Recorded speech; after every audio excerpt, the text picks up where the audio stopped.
তিনি তোমাদের কাছে নবী সেজে বসে আছেন আর তার স্ত্রী আয়েশা সফওয়ানের সাথে নিশ্চয়ই পরকীয়ার সম্পর্ক ছিল। রাসূল ইসলাম জনে জন জিজ্ঞেস করলেন যে আলী, তুমি কি মনে করো আয়েশা কি এটা করবে? পুরো মদিনা সমাজের ভেতরে মানে একটা গুরুগম্ভীর অবস্থা। তুমি যদি সত্যিই কোনো পাপ করে থাকো আল্লাহর কাছে ক্ষমা চাও, আল্লাহ তো ক্ষমাশীল। আম্মাজান আয়েশা এই কথা শুনে আরো কষ্ট পেলেন। রাসূল সাল্লাল্লাহু আলাইহি ওয়াসাল্লামের অভ্যাস ছিল তিনি কোনো সফরে বা অভিযানে গেলে তিনি লটারি করতেন। লটারিতে যে স্ত্রীর নাম আসতো তাকে নিয়ে তিনি আউটিংয়ে যেতেন। তো আম্মাজান আয়েশা বলেন এই সফরে আমার নাম এসেছিল, ফলে আমি ওনার সাথে সফর সঙ্গে ছিলাম। এবং ওনার জন্য একটা স্পেশাল উট ছিল, উটের হাওদাজ মানে আমাদের দেশের পালকির মতো, এটার ভেতরে তিনি বসতেন এবং পর্দা নামিয়ে দেয়া হতো। কারণ সূরা নূর, সূরা আহজাবের পরে নাজিল হয়েছে, অর্থাৎ ইতিমধ্যে পর্দার বিধান ফরজ হয়েছে। ফলে আম্মাজান আয়েশা রাদিয়াল্লাহু তাআলা আনহা যে পালকি বা হাওদাজে বসতেন দুই দিকে পর্দা নামানো ছিল। তো তিনি বর্ণনা করছেন যে আমাদের যখন ব্রেক দেয়া হলো আমি নামলাম, আমি একটু প্রকৃতির ডাকে সাড়া দিতে দূরে গেলাম, দিয়ে যখন ফিরছি হঠাৎ আমি গলায় হাত দিয়ে দেখি আমার গলার হার নেই, মানে গলার লকেটটা মিসিং। তো আমি আমার গলার হার খুঁজতে খুঁজতে আবার যেখানে গিয়েছিলাম প্রাকৃতিক ডাকে সাড়া দিতে ওখানে গেলাম, খুঁজতে খুঁজতে খুঁজতে খুঁজতে আলহামদুলিল্লাহ আমি পেলাম। পেয়ে গলায় এটা পরে আমি ফিরে আসলাম, এসে দেখি কাফেলার কেউ নেই। এখানে ঘটনা যেটা ঘটেছে, আম্মাজান আয়েশা তখন খুবই মানে পাতলা গড়নের একজন নারী ছিলেন, হালকা পাতলা। ফলে উনি পালকিতে উঠলেও যে ওজন, না উঠলেও খুব বেশি পার্থক্য হতো না। ফলে পালকির যেহেতু পর্দা নামানো ছিল, যে সাহাবারা এই পালকি বা হাওদাজ ওটের উপরে রাখবে, তারা ভাবছে ভিতরে হয়তো আম্মাজান আয়েশা বসে আছেন। সুবহানাল্লাহ। তারা এই পালকি বা হাওদাজ নিয়ে ওটের উপর বেঁধে দিয়েছে, পুরো কাফেলা রওনা হয়েছে মদিনার দিকে। এখন আম্মাজান আয়েশা রাদিয়াল্লাহু তাআলা আনহা তিনি এসে দেখে ইন্না লিল্লাহি, এখানে তো কেউ নাই, সবাই তো চলে গেছে। তো আম্মাজান আয়েশা খুবই বুদ্ধিমতী এবং সাহসী নারী ছিলেন। তিনি ভাবলেন যে আমাকে না পেয়ে রাসূল সাল্লাল্লাহু আলাইহি ওয়াসাল্লাম ঠিকই লোক পাঠাবেন নেয়ার জন্য, এক কাজ করি আমি চাদর মুড়ি দিয়ে শুয়ে থাকি। যে চিন্তা সেই কাজ। আম্মাজান আয়েশা রাদিয়াল্লাহু তাআলা আনহা তিনি চাদর গায়ে দিয়ে শুয়ে পড়লেন। আর রাসূল সাল্লাল্লাহু আলাইহি ওয়াসাল্লাম একজন সাহাবাকে অ্যাসাইন করেছিলেন, তার নাম হচ্ছে সফওয়ান ইবনু মুআত্তাল রাদিয়াল্লাহু তাআলা আনহু। ওনাকে রাসূল সাল্লাল্লাহু আলাইহি ওয়াসাল্লাম দায়িত্ব দিয়েছিলেন যে কাফেলা যখন ছুটবে তখন তুমি যেয়ে দেখবে যে ওই জায়গায় কারো কোনো জরুরি জিনিসপত্র হারিয়ে গেল কিনা, কেউ রয়ে গেল কিনা। বর্তমান সময়ে যেটাকে আমরা লস্ট অ্যান্ড ফাউন্ড বলি। তো কাফেলায় লস্ট অ্যান্ড ফাউন্ডের দায়িত্বে ছিলেন সফওয়ান ইবনে মুআত্তাল রাদিয়াল্লাহু তাআলা আনহু। তো তিনি দায়িত্ব পালনের জন্য সবাই যখন চলে গেল ঘুরে ঘুরে দেখছেন কিছু পড়ে রইল কিনা, কারো কিছু মিসিং কিনা। হঠাৎ তিনি মরুভূমির মাঝে দেখেন যে কালো কাপড়ে জড়ানো শুয়ে থাকা এক নারী। কাছে আসলেন, ফজরের সময় হয়ে গিয়েছে। আম্মাজান আয়েশা তিনি ওঠার পরেই আম্মাজান আয়েশা রাদিয়াল্লাহু তাআলা আনহার চেহারা দেখে চিনে ফেললেন, কারণ পর্দার আয়াত নাজিল হওয়ার আগে আম্মাজান আয়েশা রাদিয়াল্লাহু তাআলা আনহার চেহারা তিনি দেখেছিলেন একবার। এই মরুপ্রান্তরে আম্মাজান আয়েশাকে একা পড়ে থাকতে দেখে তিনি ইন্না লিল্লাহি ওয়া ইন্না ইলাইহি রাজিউন, ইন্না লিল্লাহি ওয়া ইন্না ইলাইহি রাজিউন এরকম আওয়াজ করে পড়তে লাগলেন। আম্মাজান আয়েশাও তিনি চেহারা ঢেকে ফেললেন। তখন সফওয়ান ইবনে মুআত্তাল বুঝতে পেরেছেন যে তিনি কাফেলার সাথে যেতে পারেননি। তিনি ইন্না লিল্লাহ ছাড়া আর কিছুই পড়েননি, তাদের মধ্যে কোনো কনভারসেশন হয়নি। সফওয়ান ইবনে মুআত্তাল রাদিয়াল্লাহু তাআলা আনহু ওনার নিজের উটটাকে আম্মাজান আয়েশার সামনে বসালেন। আম্মাজান আয়েশা উটে বসলেন। আম্মাজান আয়েশা রাদিয়াল্লাহু তাআলা আনহা উটের উপরে বসা, আর সফওয়ান ইবনে মুআত্তাল রাদিয়াল্লাহু তাআলা আনহু নিজে উটের রশি ধরে টানতে টানতে মদিনায় পৌঁছলেন। ইতিমধ্যে যখন মদিনায় পৌঁছার পরে রাসূল সাল্লাল্লাহু আলাইহি ওয়াসাল্লাম সবাই জানতে পারলো আম্মাজান আয়েশা নেই, তিনি মিসিং। তখন মুনাফিক সর্দার আব্দুল্লাহ ইবনে উবাই ইবনে সালুল, এই দুষ্ট লোকটা, সে এই স্ল্যান্ডারিং শুরু করলো, রুমর ছড়াতে লাগলো। সে বলল, দেখো তিনি তোমাদের কাছে নবী সেজে বসে আছেন আর তার স্ত্রী আয়েশা সেই সফওয়ানের সাথে নিশ্চয়ই পরকীয়ার সম্পর্ক ছিল, ফলে তারা মরুভূমিতে রাত কাটিয়েছে, তারা সেখানে ফষ্টি নষ্টি করেছে, অপকর্ম করেছে, নাউযুবিল্লাহ ওয়াল ইয়াযু বিল্লাহ।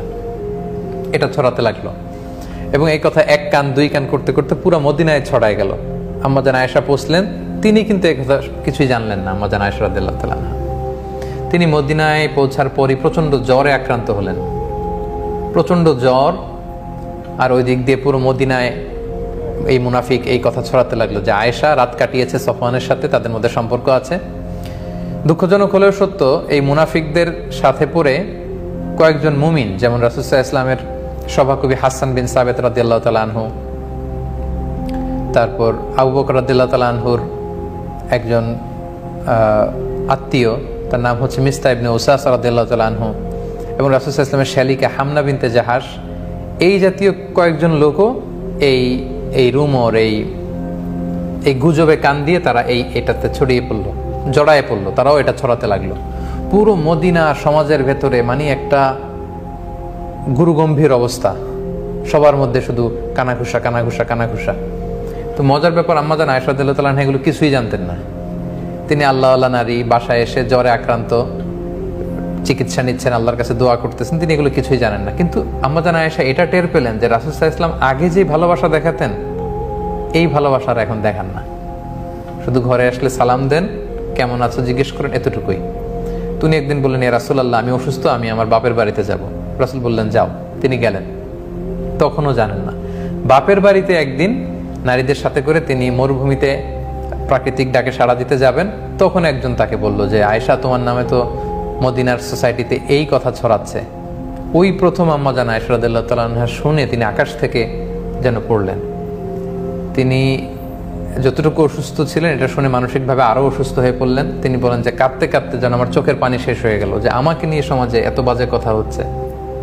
ঘরে ফিরে আসলেন, আর রাসূল সাল্লাল্লাহু আলাইহি ওয়াসাল্লাম খুব বিব্রতকর পরিস্থিতিতে পড়লেন, কারণ ওনার স্ত্রী, উনি একজন নবীর স্ত্রীর ব্যাপারে, আমাদের আম্মা জান আয়েশা রাদিয়াল্লাহু তাআলা আনহার ব্যাপারে এমন কথা ছড়াচ্ছে, আর আল্লাহ তাআলাও কিছু জানাচ্ছেন না। রাসূল সাল্লাল্লাহু আলাইহি ওয়াসাল্লাম জনে জন জিজ্ঞেস করলেন যে আলী, তুমি কি মনে করো আয়েশা কি এটা করবে? আলী রাদিয়াল্লাহু বলেন, আমি তো ওনাকে ভালোই জানি, তবে এত চিন্তিত হওয়ার কারণ নেই রাসূলুল্লাহ, প্রয়োজনে আপনি আরেকটা বিয়ে করবেন। আয়েশা রাদিয়াল্লাহু তাআলা আনহার দাসীকে জিজ্ঞেস করলেন, তুমি আয়েশাকে কেমন দেখেছো, সে কি এই কাজ করবে? সে বলল, আয়েশাকে তো আমি ভালো ছাড়া কোনো খারাপ জিনিস দেখিনি ইয়া রাসূলুল্লাহ তার মধ্যে, তবে মাঝে মাঝে আটার খামির বানাতে দিলে দেখতাম যে আয়েশা ঘুমিয়ে পড়েছে, বিড়াল এসে খামির খেয়ে ফেলেছে, এতটুকু দোষই আমি পাই, এর চেয়ে কোনো দোষ তো পাই না। তো রাসূল সাল্লাল্লাহু আলাইহি ওয়াসাল্লাম আয়েশা রাদিয়াল্লাহু তাআলা আনহার ব্যাপারে কোনো বাজে নেগেটিভ রিভিউ তিনি পেলেন না। রাসূল সাল্লাল্লাহু আলাইহি ওয়াসাল্লাম যখন দেখলেন যে 1 মাস হয়ে গেল মদিনাতে কানাঘুষা, কোনো আয়াত নাজিল হচ্ছে না, আর আব্দুল্লাহ ইবনে উবাই ইবনে সালুল একটা সুযোগও পেয়ে গিয়েছে, তিনি আবু বকর রাদিয়াল্লাহু তাআলা আনহুর ঘরে গেলেন এবং যে আয়েশাকে ডেকে বললেন, আয়েশা, তুমি যদি সত্যিই কোনো পাপ করে থাকো আল্লাহর কাছে ক্ষমা চাও, আল্লাহ তো ক্ষমাশীল। আম্মা জান আয়েশা এই কথা শুনে আরো কষ্ট পেলেন। তিনি রাসূল সাল্লাল্লাহু আলাইহি ওয়াসাল্লামের প্রশ্নের উত্তর দিলেন না, বললেন, বাবা আপনি উত্তর দিন আমার পক্ষ থেকে। মাকে বললেন যে মা আপনি বলেন। তারা বললো যে আমরা কি বলবো রাসূল সাল্লাল্লাহু আলাইহি ওয়াসাল্লামকে? তখন আম্মা জান আয়েশা বলেন যে আমি যে পুত পবিত্রা নারী, আমি যে কোনো পাপ কাজ করিনি, এটা পৃথিবীর কেউ না জানলেও আমার আল্লাহ জানে, আল্লাহ তাআলা নিশ্চয়ই আমার পবিত্রতা ঘোষণা করবেন। কিছুক্ষণ পর রাসূল সাল্লাল্লাহু আলাইহি ওয়াসাল্লাম একটু গম্ভীর হয়ে বসেছিলেন, হঠাৎ তিনি চোখ খুলে খুব খুশ মেজাজ নিয়ে বলতে লাগলেন, আয়েশা আল্লাহ শুকরিয়া করো, আল্লাহ তাআলা তোমার পবিত্রতা বর্ণনা করে আয়াত নাজিল করেছেন। তখন আয়েশা রাদিয়াল্লাহু তাআলা আনহার মা বললেন, আয়েশা তুমি বিশ্বনবীর কাছে যাও, থ্যাঙ্কস জানাও, শুকরিয়া করো, কারণ আল্লাহ তাআলা তোমার পবিত্রতা বর্ণনা করেছেন, তুমি যে নিষ্পাপ এটা আল্লাহ কোরআনের আয়াত দিয়ে জানিয়ে দিয়েছেন। আম্মা জান আয়েশা বললেন, আমি রাসূল সাল্লাল্লাহু আলাইহি ওয়াসাল্লামের প্রশংসা কেন করব? তিনি তো আমাকে বিশ্বাস করেননি, বা তিনি তো আমার পবিত্রতা ঘোষণা করেননি। আমার পবিত্রতা যিনি ঘোষণা করেছেন যে সত্তা মহান আল্লাহ রাব্বুল ইজ্জা, আমি তার প্রশংসা করছি। আল্লাহু আকবার। রাসূল সাল্লাল্লাহু আলাইহি ওয়াসাল্লাম তখন এই আয়াত মসজিদে নববীতে গিয়ে সবাইকে জানিয়ে দিলেন এবং বললেন, যারা এই পাপ কাজের সাথে জড়িত তাদেরকে আশীর্বাদ দাও, কারণ আমার আয়েশা পবিত্রা, নিষ্কলুষ, তার চরিত্রে কোনো কালিমা লেপন করার সুযোগ নেই। আল্লাহ তাআলা আরশের উপর থেকে আয়াত নাজিল করে আম্মা জান আয়েশা রাদিয়াল্লাহু তাআলা আনহার পবিত্রতা ঘোষণা করেছেন। তো যেহেতু যারা যারা জড়িয়ে পড়েছিল তাদেরকে আশীর্বাদ দেয়া হলো। সম্মানিত সুধী, এই ছিল পুরো ঘটনা। এই ঘটনাটাকে আল্লাহ তাআলা সূরাতুন নূরের 11 নম্বর আয়াত থেকে 26 নম্বর আয়াত পর্যন্ত, সম্মানিত সুধী, আপনারা পুরো ঘটনাটা জানলেন। এবার দেখি যে এই ঘটনাটাকে আল্লাহ কিভাবে উপস্থাপন করেছেন এবং আম্মা জান আয়েশা রাদিয়াল্লাহু তাআলা আনহাকে অপবাদ দেওয়াটা যে আল্লাহর কাছে কত বড় ছিল, আল্লাহ তাআলা যে কত নাখুশ হয়েছেন, এবং মদিনাতে সাহাবারা কেন এটা নিয়ে কানাঘুষা করলো, কেন আম্মা জান আয়েশার পক্ষ নিল না, কেন আম্মা জান আয়েশাকে ডিফেন্ড করলো না, এ ব্যাপারে আল্লাহ তাআলা অনেক ধমক দিয়েছেন আয়াতগুলোতে, হুঁশিয়ারি দিয়েছেন, ওয়ার্নিং দিয়েছেন, এবং সাহাবাদেরকে ভর্ৎসনা করে আমাদেরকে এই মেসেজটাই আল্লাহ তাআলা দিতে চেয়েছেন যে কারোর ব্যাপারে কিছু শুনেই ওই রুমর তোমরা গুজবে কান দিবে না, আগে সত্যতা যাচাই করে নিবে। আর কারো ব্যাপারে কোনো একটা পাপের কথা, মন্দ কথা শুনলে আমাদের কেন এত ইন্টারেস্ট থাকবে, যে ব্যাপারে আমার কোনো, ইটস নট মাই বিজনেস, এখানে আমার কোনো সম্পৃক্ততা নেই। আমরা যদি এই অ্যাটিটিউড বিলং করি বেসিক্যালি আল্লাহ তাআলা এই আয়াতগুলোর মধ্যে দিয়ে এই শিক্ষাটাই দিচ্ছেন। প্রিয় সুধী, তাহলে আসুন আমরা দেখি 11 নম্বর আয়াত থেকে আল্লাহ তাআলা আমাদেরকে কি জানাতে চাচ্ছেন। আল্লাহ তাআলা বলছেন, ইন্নাল্লাযীনা জাউ বিল ইফকি উসবাতুম মিনকুম। আয়েশা রাদিয়াল্লাহু তাআলা আনহার ব্যাপারে যে মিথ্যা অপবাদ ছড়ানো হলো, এই পুরো ঘটনাটাকে আরবিতে ইফক বলা হয়। ইফক মানে মিথ্যা কিছু বলা, হাদিসুল ইফক, ইফকের ঘটনা বলা হয়। আল্লাহ বলছেন যে যারা এই মিথ্যা অপবাদের ঘটনা নিয়ে এসেছে তারা তোমাদের মধ্য থেকেই একটা দল, মানে মুনাফিক দল। লা তাহসাবুহু শাররাল লাকুম, তোমরা ব্যাপারটাকে একেবারে খারাপ মনে করো না, বাল হুয়া খায়রুল লাকুম। ইন এ সেন্স এটা একদিক থেকে তোমাদের জন্য ভালো যে আম্মাজান আয়েশা যে একজন মহিয়সী নারী, এটা আল্লাহ তাআলা প্রমাণ করে দিয়েছেন। আম্মাজান আয়েশা রাদিয়াল্লাহু তাআলা আনহা তিনি যে পুত পবিত্রা, এটা আল্লাহ তাআলা কোরআনের আয়াত নাজিল করার মাধ্যমে আমাদেরকে জানিয়ে দিয়েছেন। এরপর আল্লাহ বলছেন যে লিকুল্লি ইমরিইম মিনহুম মাকতাসাবা মিনাল ইসম, এই অপবাদের কাজে যার যতটুকু পোর্শন ছিল সে ততটুকু পাপ অর্জন করেছে। এটা মহাপাপের কাজ তোমরা করেছো। ওয়াল্লাযী তাওয়াল্লা কিবরাহু, আর এই প্রপাগান্ডায় যে লিড দিয়েছে, বলুন তো দেখি কে লিড দিয়েছিল এই প্রপাগান্ডায়? মনে আছে আপনাদের তার নাম? জি, আপনারা ঠিকই ধারণা করেছেন, তিনি হচ্ছে মুনাফিক সর্দার আব্দুল্লাহ ইবনে উবাই ইবনে সালুল। আল্লাহ তাআলা তার কথা এখানে বলছেন যে এই প্রপাগান্ডায় যে লিড দিয়েছে, লাহু আযাবুন আযীম, তার জন্য কঠিন শাস্তি অপেক্ষা করছে,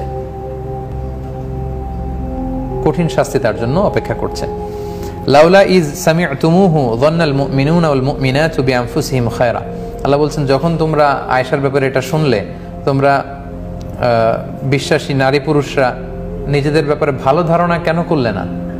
আল্লাহ প্রশ্ন করছেন, আয়েশার মতো একজন পুত পবিত্র নারী, তোমাদের মা উম্মুল মুমিনিন, তোমাদের নবীর স্ত্রী, তার ব্যাপারে শুনে তাকে ডিফেন্ড করলে না কেন? তার ব্যাপারে সুধারণা পোষণ করলে না কেন? আল্লাহ কেমন যেন ধমক দিচ্ছেন। ওয়াকালু হাদা ইফকুম মুবিন, আর কেন বলতে পারলে না যে এটা সুস্পষ্ট মিথ্যাচার? কেন বললে না এটা? লাউলা জাউ আলাইহি বিআরবাআতি শুহাদা, আর যারা এই অপবাদ দিয়েছে তারা যদি সত্যবাদী হয় তাহলে তারা 4 জন সাক্ষী নিয়ে আসে না কেন? তোমরা সাক্ষী নিয়ে আসো, পারলে 4 জন সাক্ষী আনবে কোত্থেকে? এটা তো পুরা নির্জলা মিথ্যা কথা, ডাহা মিথ্যা। এর চেয়ে বড় মিথ্যা তো আল্লাহর জামিনে আর হতে পারে না। সাক্ষী আর কোত্থেকে আনবে? আল্লাহ বলছেন যে যদি তোমরা সত্যবাদী হও তো 4 জন সাক্ষী নিয়ে আসো। ব্যভিচারের বিধান তো আমি তোমাদের জানিয়েই দিয়েছি যে 4 জন সাক্ষী লাগবে এটা প্রমাণ করতে হলে। ফাইদলাম ইয়াতু বিশুহাদা, আর যদি তারা সাক্ষী আনতে না পারে, ফাউলাইকা ইনদাল্লাহি হুমুল কাযিবুন, তাহলে আল্লাহর কাছে তারা মিথ্যাবাদী হিসেবে পরিগণিত। ওয়ালাউলা ফাদলুল্লাহি আলাইকুম ওয়া রাহমাতুহু ফিদ দুনিয়া ওয়াল আখিরা, আল্লাহর দয়া এবং অনুগ্রহ যদি দুনিয়া এবং আখিরাতে না থাকতো, লামাসসাকুম ফিমা আফাদতুম ফিহি আযাবুন আযীম, তোমরা যেই প্রপাগান্ডায়, যেই পাপ কাজে তোমরা লিপ্ত হয়েছো, এ কারণে কঠিন শাস্তি তোমাদের পেয়ে বসতো। আল্লাহ বোঝাতে চাইলেন আমি অনেক জাতিকে, আদ জাতিকে, সামুদ জাতিকে, কওমে লুতকে ধ্বংস করে দিয়েছি এই দুনিয়াতেই, কিন্তু বিশ্বনবীর দোয়ার কারণে এই উম্মতের মধ্যে পাপ কাজ হলে আমি সাথে সাথেই ধ্বংস করি না, এটার আযাব আমি আখিরাতের জন্য রেখে দেই। সো তোমরা মদিনার সমাজকে যেভাবে কলুষিত করে ফেলেছিলে এই রুমর ছড়িয়ে একজন মহিয়সী নারীর বিরুদ্ধে, আল্লাহর দয়া আর অনুগ্রহ না থাকলে ওই রকম শাস্তি তোমাদের উপরে চেপে বসতো। ইয তালাক্কাউনাহু বিআলসিনাতিকুম, যখন তোমরা তোমাদের মুখ দিয়ে এটা ছড়াচ্ছিলে, ওয়া তাকুলুনা বিআফওয়াহিকুম, এবং তোমরা তোমাদের মুখ দিয়ে বলছিলে এমন কথা, মা লাইসা লাকুম বিহি ইলম, যেটার পক্ষে তোমাদের কোনো দলিল নেই, জ্ঞান নেই। ওই গভীর রাতে আম্মাজান আয়েশা কি ওনাকে উনি মিসিং ছিল, ওনাকে নিয়ে আসার জন্য সফওয়ান গিয়েছে নাকি সম্পর্ক ছিল, এগুলো কিছুই তো তোমরা জানো না, কেন তোমরা কুধারণা করলে? এ ব্যাপারে তো তোমাদের কোনো জ্ঞান নেই। ওয়া তাহসাবুনাহু হাইয়িনা ওয়া হুয়া ইনদাল্লাহি আযীম, তোমরা ব্যাপারটাকে খুব ইজি মনে করেছো। সুবহানাল্লাহ।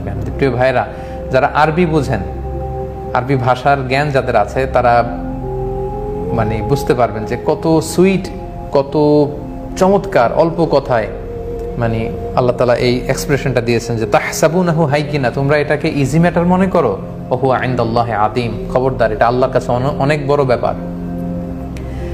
একজন নারীর সম্মান, একজন নারীর সামাজিক স্ট্যাটাস, এটা নিয়ে তোমরা ছিনিমিনি খেলবে যে কিনা আমার নবীর স্ত্রী, এটা it's not a easy matter.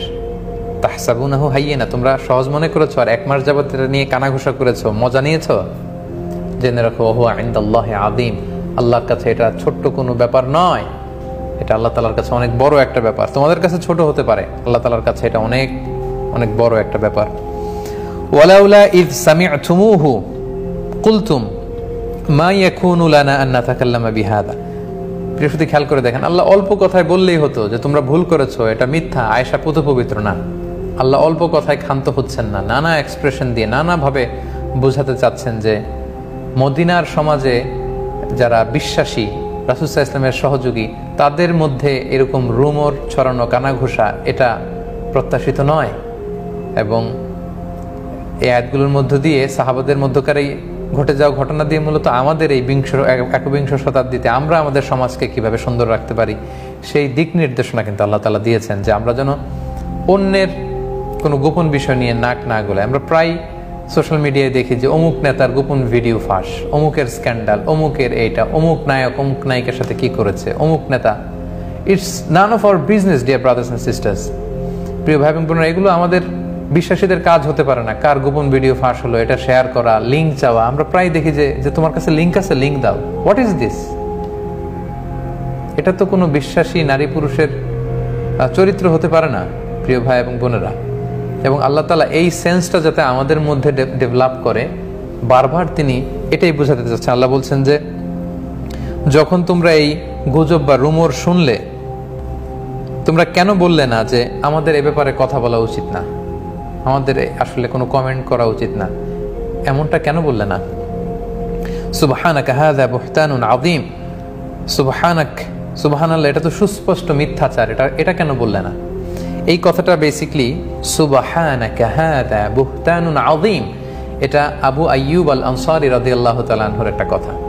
আমি ঘটনাটা যখন আপনাদের শোনাচ্ছিলাম তখন বলেছিলাম যে রাসূল সাল্লাল্লাহু আলাইহি ওয়াসাল্লাম অপারগ হয়ে, কুল কিনারা না পেয়ে, কোনো রাস্তা না দেখে জনে জনে জিজ্ঞেস করতেছিল যে ওমর, আয়েশাকে তুমি কেমন চেনো? আলী, আয়েশা কেমন, সে কি এটা করতে পারে? তো ঠিক তখন আবু আইয়ুব আল আনসারী রাদিয়াল্লাহু তাআলা আনহু রাসূল সাল্লাল্লাহু আলাইহি ওয়াসাল্লাম জিজ্ঞেস করেছিলেন যে আবু আইয়ুব, দেখো যে সবাই মদিনাতে এমন একটা ব্যাপার নিয়ে কানাঘুষা করছে যেটা আমার জন্য বিব্রতকর, তুমি কি আমাকে বলবে যে আয়েশাকে তুমি কেমন জানো? আয়েশা কেমন, কি মনে করো, সে কি এই কাজ করবে? আল্লাহ নবীর সাহাবী আবু আইয়ুব আল আনসারী রাদিয়াল্লাহু তাআলা আনহু তিনি বলেছিলেন যে ইয়া রাসূলুল্লাহ সুবহানাকা হাযা বুহতানুন আযীম, যে সুবহানাল্লাহ, ইয়া রাসূলুল্লাহ, আপনি কি বলেন? আপনার স্ত্রী, আমাদের আম্মা জান আয়েশা রাদিয়াল্লাহু তাআলা আনহা, এটা কোশ্চিনকালে হতে পারে না, এটা ডাহা নির্জলা মিথ্যা কথা, এটা অপবাদ তার নামে। আবু আইয়ুব আল আনসারী রাদিয়াল্লাহু তাআলা আনহুর মুখ নিঃসৃত এই কথাটা আল্লাহর এত পছন্দ হয়েছে, আল্লাহ সরাসরি এই কথাটাকে কোট করে সূরা নূরের মধ্যে তুলে ধরেছেন। আল্লাহু আকবার, সুবহানাল্লাহি বিহামদি। আল্লাহ তাআলা আবু আইয়ুব আল আনসারী রাদিয়াল্লাহু তাআলা আনহুর কথাটাই কোট করেছেন যে তোমরা কেন এরকম বললে না যে সুবহানাকা হাযা বুহতানুন আযীম, আল্লাহ মহান, এটা তো সুস্পষ্ট অপবাদ, এরকম কেন বললে না? এরপর সবশেষে আল্লাহ বলছেন ইয়াইদুকুমুল্লাহু আন তাউদু লিমিসলিহি আবাদা ইন কুনতুম মুমিনিন, হে মুসলিম বিশ্ব, যদি তোমরা বিশ্বাসী হয়ে থাকো এরকম কাজ তোমরা আর কখনো পুনরাবৃত্তি করবে না। আল্লাহ তাআলা তোমাদের অর্ডার দিচ্ছেন বা উপদেশ দিচ্ছেন। এক্সপ্রেশনটা দেখেন যে আর কখনো যাতে, এবার যা হয়েছে হয়েছে, আমি আরশের অধিপতি আয়াত নাজিল করে আমার প্রিয় বান্দি আয়েশার পবিত্রতা বর্ণনা করেছি, এটার ফায়সালা জানিয়েছি, কিন্তু আর কখনো যাতে এরকম ঘটনা না ঘটে। ওয়ায়ুবাইয়িনুল্লাহু লাকুমুল আয়াত, আল্লাহ তাআলা তোমাদের জন্য তার আয়াতগুলোকে সুস্পষ্টভাবে বর্ণনা করেন। ওয়াল্লাহু আলিমুন হাকিম, আল্লাহ তাআলা তিনি মহাজ্ঞানী, তিনি মহাপ্রজ্ঞাময় বা প্রজ্ঞাবান। এরপর আল্লাহ তাআলা বলছেন ইন্নাল্লাযীনা ইউহিব্বুনা আন তাশিআল ফাহিশাতু ফিল্লাযীনা আমানু, যারা চায় যে বিশ্বাসীদের মধ্যে অশ্লীলতা ছড়িয়ে পড়ুক, লাহুম আযাবুন আলীম, তাদের জন্য রয়েছে কঠিন শাস্তি, ফিদ দুনিয়া ওয়াল আখিরা, দুনিয়াতেও আছে আখিরাতেও আছে। আল্লাহু ইয়ালামু ওয়া আনতুম লা তা'লামুন, আল্লাহ তাআলা জানেন কোনটা সঠিক, এটা আল্লাহ তাআলা জানেন, তোমরা জানো না। এই আয়াতটা অনেক পাওয়ারফুল একটা আয়াত প্রিয় সুধী। আল্লাহ তাআলা বলছেন যারা চায় বিশ্বাসীদের মাঝে অশ্লীলতা ছড়িয়ে পড়ুক, তাদের দুনিয়াতেও শাস্তি আছে, আখিরাতেও শাস্তি আছে। না জেনে কারো ব্যাপারে অশ্লীলতার তুহমত দেওয়া, এটা যারা চায়, অথবা যে কোনো থ্রুতে অশ্লীলতার সয়লাভ ঘটুক, এটা যারা চায় তাদের উপর আল্লাহ লানত, তাদের জন্য দুনিয়া এবং আখিরাতে শাস্তি অপেক্ষা করছে। এটা বর্তমান সময়ের সাথে খুবই প্রযোজ্য। আমরা যদি সোশ্যাল মিডিয়ার দিকে তাকাই, printing media, electronics media, Facebook আমরা খুলতে পারি না, আমরা ইউটিউব খুলতে পারি না, আমরা অনেক চাইলেও হালাল কন্টেন্ট দেখবো, সেখান থেকে শিখবো, এভাবে আমরা পারি না। নানাভাবে অশ্লীলতা আমাদের চোখে ধরা পড়ে, আমাদের সামনে চলে আসে। তার মানে একজন আপ্রাণ চেষ্টা করে যাচ্ছে অশ্লীলতা থেকে দূরে থাকার, তারপরও সে পারছে না। কারণ কিছু লোক এই অশ্লীলতা এবং বেহায়াপনাকে সোশ্যাল মিডিয়ায়, ফেসবুকে, ইউটিউবে এমনভাবে ছড়িয়ে দিচ্ছে যেটা বিশ্বাসীদের ঈমান নষ্ট করছে, তাদের চরিত্র নষ্ট করছে। যারা এই কাজে অংশগ্রহণ করবে, যারা চায় যে অশ্লীলতা, অ্যাডাল্ট্রি, ফর্নিকেশন, লিভ টুগেদারের এই কালচার, এই বেহায়াপনা ছড়িয়ে পড়ুক, আল্লাহ সতর্ক করে দিয়ে বলছেন তাদের জন্য দুনিয়াতেও শাস্তি আছে, আখিরাতেও শাস্তি আছে। এবং আল্লাহ তাআলা জানেন, তোমরা জানো না। অর্থাৎ অনেকের মনে হতে পারে এটাতে আর কি সমস্যা, কিন্তু এটা যে কত সুদূর প্রসারী, এটা যে কিভাবে একটা সোশ্যাল অর্ডারকে ড্যামেজ করে দেয়, এটা যে কিভাবে আমাদের তরুণ নওজোয়ান যারা কর্ডোবা বিজয় করেছিল, যারা ফিলিস্তিন বিজয় করেছিল, যারা লক্ষ লক্ষ বর্গমাইল শাসন করেছিল, যারা আমাদের খেলাফতকে বিস্তৃত করেছিল, যে উসমানী খেলাফত প্রায় 600-700 বছর বিস্তীর্ণ ছিল, তাদের নাম শুনলে ইসলাম বিরোধীরা কাঁপত। এই নওজোয়ানদের মধ্যে আজকে ইসলামকে বিজয়ী শক্তি হিসেবে দেখার কোনো চেতনা নেই, প্রেরণা নেই। কারণ এই অশ্লীলতা, এই বেহায়াপনা তাদের সে চেতনা, তাদের স্পিরিটকে ধ্বংস করে দিয়েছে। সো ওয়াল্লাহু ইয়ালাম, আল্লাহ জানেন এটা সুদূর প্রসার, এটা কত দূর।